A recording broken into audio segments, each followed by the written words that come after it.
बचपन से अपने माता पिता से सुनता आया था कि हमने तुम्हें बचपन में डेडिकेट किया है चर्च के लिए कि तुम अपनी सेवाएं चर्च में दो। क्लास सेकंड में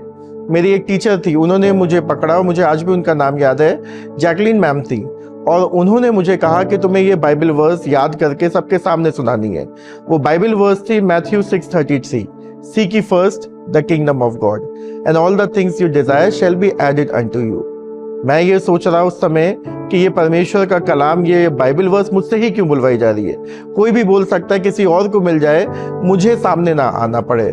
समय के साथ साथ आगे बढ़ता गया, स्कूलिंग्स में आगे बढ़ता गया, लेकिन वो बाइबल वर्स हमेशा याद रही, लेकिन ये नहीं पता था कि क्यों याद कराई गई या क्यों उसको मुझे दिया गया वो कलाम। जब अपने स्कूलिंग्स कंप्लीट करी, कॉलेज में गया, कॉलेज में ग्रेजुएशन किया, पोस्ट ग्रेजुएशन कर रहा था, फादर जो थे वो मेरे पास बैठे हुए थे और वो मुझसे एक बात कहते हैं कि हम कितनी बार तुमसे कह चुके हैं कि हमने तुम्हें डेडिकेट किया है, तुम कभी भी इसके बारे में सोचते नहीं हो, कभी भी अपनी तरफ से कोई एफर्ट्स नहीं करते हो। और उस बीच में मेरे फादर आकर के मुझसे कह रहे हैं कि नहीं,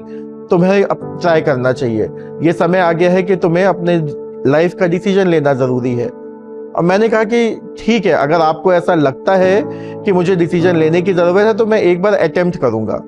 अगर इसमें परमेश्वर की मर्जी होगी तो वो आगे रास्ता बनाएगा, और नहीं होगी तो मैं इसके बाद मुझसे फिर कभी आप इसके बारे में मत कहिएगा। और मैंने वहाँ पर ये निर्णय लिया कि मैं अपने पादी साहब के पास जाऊँगा।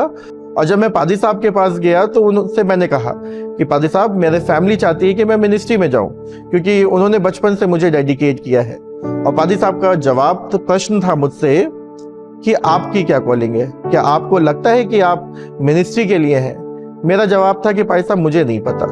मैं नहीं जानता कि मैं इस योग्य हूं कि नहीं हूं कि उसकी वेदी पर चढ़ सकूं। और मुझे लगता है कि अगर मैं योग्य नहीं हूं तो बेटर है कि परमेश्वर मुझे उस दिशा में ना लेकर के जाए।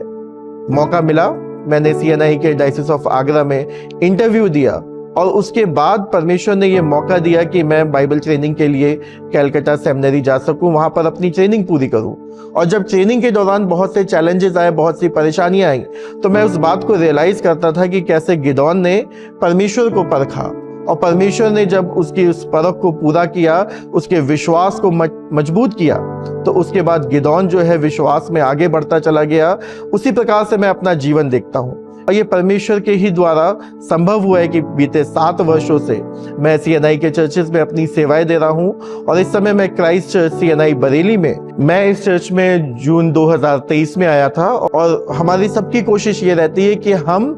सिर्फ कलाम को सुनने वाले ना हो, उस पर चलने वाले हो और उसी के अनुसार अपना जीवन व्यतीत करने वाले। उसमें हम कलीसिया को प्रमोट करते हैं कि हम एक दूसरे के घरों में प्रार्थना सभा करें, एक दूसरे को प्रार्थनाओं में बनाए रखें, और अगर किसी के परिवार में कोई परेशानी है तो वो उस इंडिविजुअल की नहीं, कलीसिया की, और हमें कलीसियाई रूप में उसमें एक साथ खड़े होने की जरूरत है, एक साथ एक दूसरे का हाथ बटाने की जरूरत है। जो समय मुझे प्राप्त हुआ है, होने पाए कि उसे परमेश्वर की खिदमत में, परमेश्वर के लोगों की सेवकाई में समर्पित कर सकूं, ताकि जब परमेश्वर की वेदी के सामने, न्याय सिंहासन के सामने खड़ा हूं, तो अपने जीवन का हिसाब दे सकूं।